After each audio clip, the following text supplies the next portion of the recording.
So, ang pag-aralan po natin ngayon is all about God's restore everything. Yun po yung pag-aralan.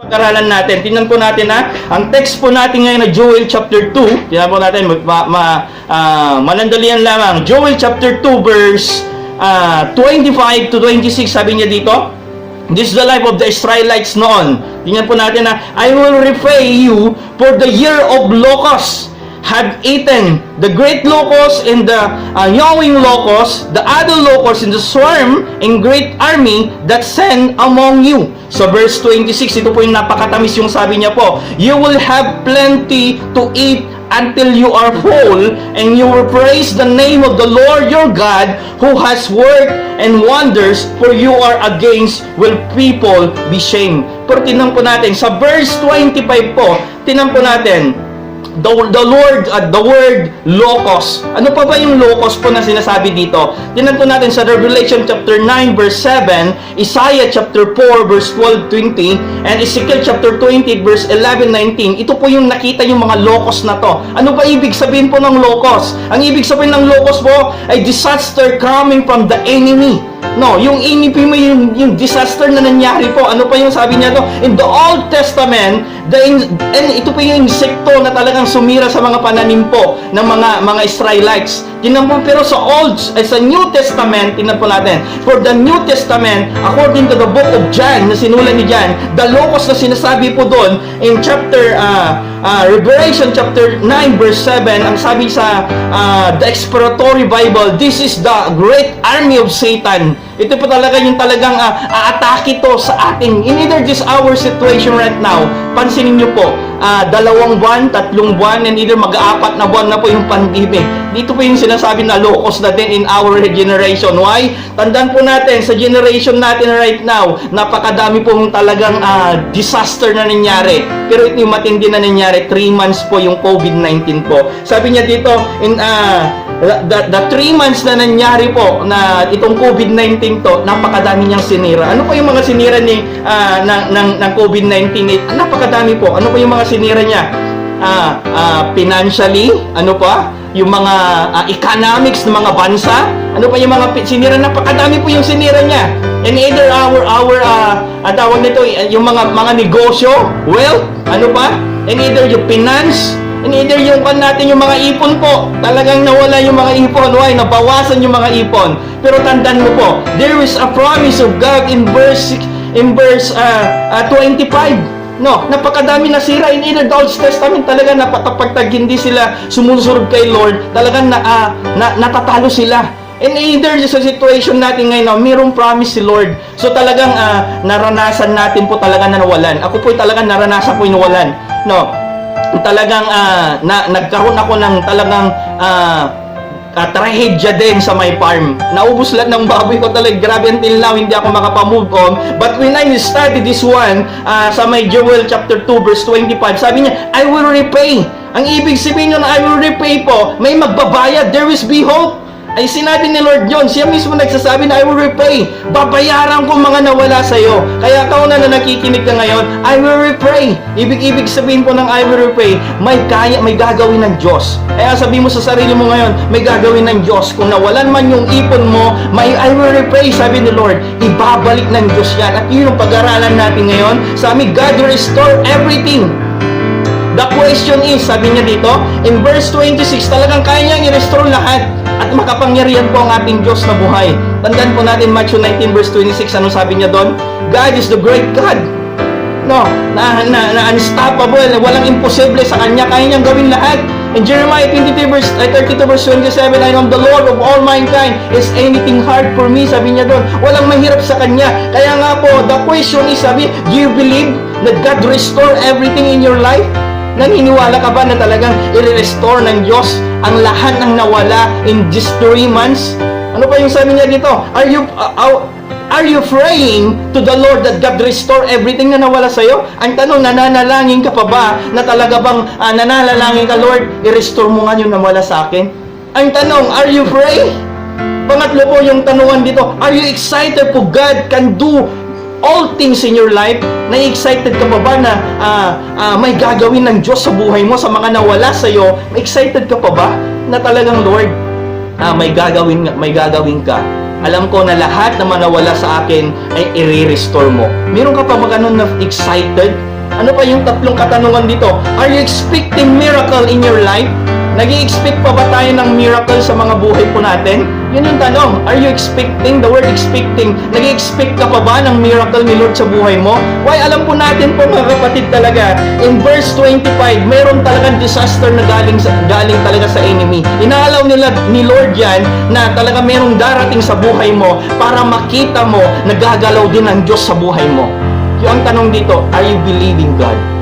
Yun po yung katanungan ngayon. Are you believing God na kaya bang may restore ni Lord to? No. Tandaan mo kapatid, walang imposible sa ating Diyos. At yun yung pag-aralan natin ngayon. Sa verse 26, dito na tayo. Sabi niya dito, sa verse 25, I will repay. May magbabayad. May magre-restore. Tingnan natin sa verse 26, napakatin. Verse 26a, ang sabi niya, you will have plenty to eat until you full. The word full po, sabi niya, ulitin ko, verse 26, you will have plenty to eat until you full. The word full po, punong-puno. The word full po, hindi ka na nagkukulang. The word full po, ito yung talagang, ang tawag nito, yung pang hindi mo na mararanasan yung paghihirap. Why? Yung sabi dito, I will have plenty to eat until you full. I-restore ng Diyos na nawala sa'yo. So, lahat ng manawala sa'yo, right now, you can pray to the Lord, Lord, salamat po na sa pagre-restore mo lahat na nawala sa akin. Sabi niya po dito, tingnan po natin na, stay faithful in God, and stay trust in Him. No, kailangan mo kasi mag-trust. Alam po natin na talaga natamaan tayo ng lahat ng mga ng COVID-19. Lahat wala pong isang lugar lang kundi buong mundo po yung natamaan talaga. Iilan lang po yung country na hindi natamaan. Pero tandaan mo po, kahit natamaan tayo, sabi mo sa'yo, stay faithful ka lang kay Lord. Kapag nakita ng Diyos na you are faithful, iyan din ipaparanas sa'yo ng Lord the word restoration of your life. Amin po ba? Diyan mo mararanasan yung restoration. Why? Kasi nanatili kang faithful. If you stay faithful in the Lord, God is always faithful in you. Yun po yung motive ko ngayon. If you remain faithful, God is remain faithful in your life. Amin po ba? No. You remain faithful and God is remain faithful into you. Ano pa yung sabi niya dito? Maniwala ka.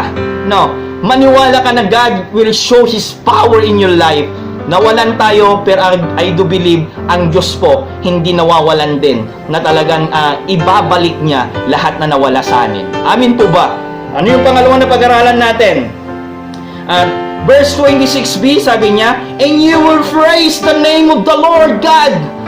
Ang gagawin mo lang sapagkat talagang pinagpala ka ng Diyos, sapagkat nirestore niya lahat, ang gagawin mo lang, iiyak ka na lang at magpupuri, Lord, thank you, sapagkat nirestore mo yung nawala sa akin. Like the life of Job. No. Lahat tayo na, marami na po talagang nakapag preach about the life of Job, o either nabasa nyo na, di ba? Nanatili siyang faithful. Anong nangyari? Until nawala yung anak niya, nawala lahat ng mga ari-arian niya, nawala yung lahat ng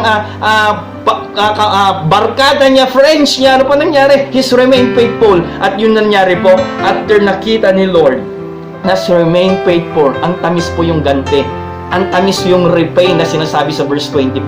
Ano yung repay niya? Dinoble niya po lahat ng nawala. Hindi ko sinabing dinoble niya yung mga anak niya na wala sa kanya, but dinoble niya kung ano yung yaman niya na nawala, dinoble pa ng Diyos.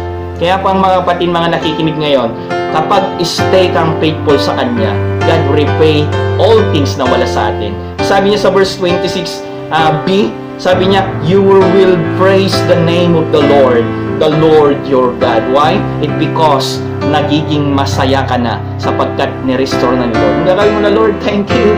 At wala hanggang pinupuri kita. Why? It because you're the great God. Mapapawaw ka na lang sa gagawin ng Diyos sa buhay mo. Sabi mo sa buhay mo, sa katabi mo, kung merong katabi, mapapawaw ka sa gagawin ng Diyos sa buhay mo, kunam.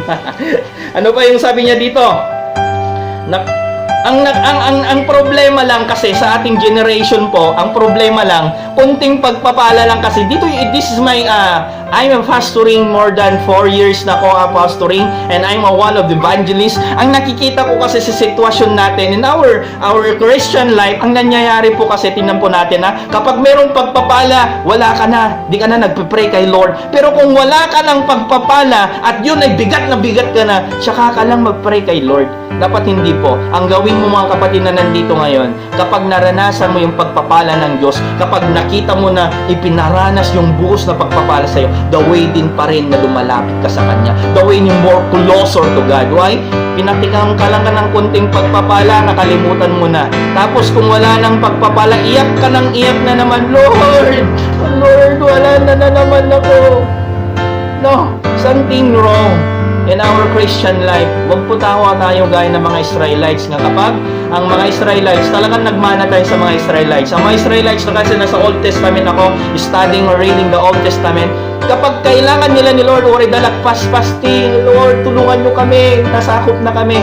Nawa po'y matutunan natin na kapag wala kang kailangan, manalangin ka. Kapag pinagpapala ka, manalangin ka. Hindi kung may kailangan ka lang, tsaka ka lang manalangin. Hindi po.